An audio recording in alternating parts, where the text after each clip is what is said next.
of the state deserve. And so I think overall, as one of the people who marched who did the march and saw people all across the state in communities that were so varied, and every community came out and gave massive amounts of support for us, worked with people you would never see them work with to make sure that we were fed and that we were cared for. Everyone crossed lines because caring for children, caring for the future of your state is universal. It doesn't matter what party you're in. It doesn't matter where you go to church, what your belief system is. We all stop what we're doing and we take care of kids. And that's what this is all about. If we aren't going to care for the children of this state, then we don't care for the state at all. And I think everyone has realized we have to stop this downward slide we've been on. We have to turn this place around. Is there anything else you want to make sure that our listeners know about either your campaign or education in Oklahoma? The big thing about education in Oklahoma, the big thing about education across the country, we're not failing. We haven't ever been failing. Since 1980, 82, 83, when The Nation at Risk was published by the Reagan administration, there's been this perception that American schools are failing. That report and everything that's come out since that report has been predicated on the idea of closing down public schools and making them private, about taking this American dream of a public education for every single student in the country, for every single kid in the country, and turn it into something that people can profit from. Education is not a business. Education is not a calling for people who shouldn't be paid. Education is a profession. It is a noble profession. We need to take care of our educators. We need to give them the tools that they need to have, and we need to make sure that it is a priority in every community in this country.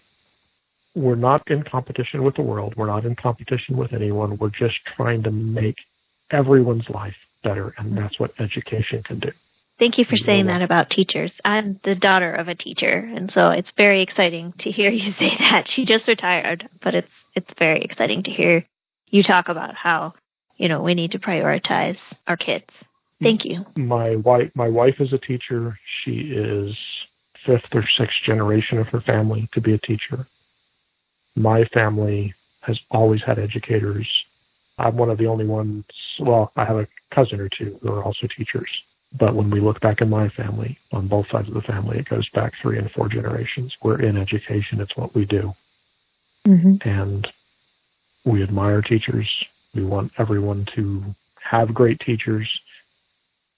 But the only way that's going to happen is if we step up and we're willing to invest in the schools, invest in schools, and invest in our kids.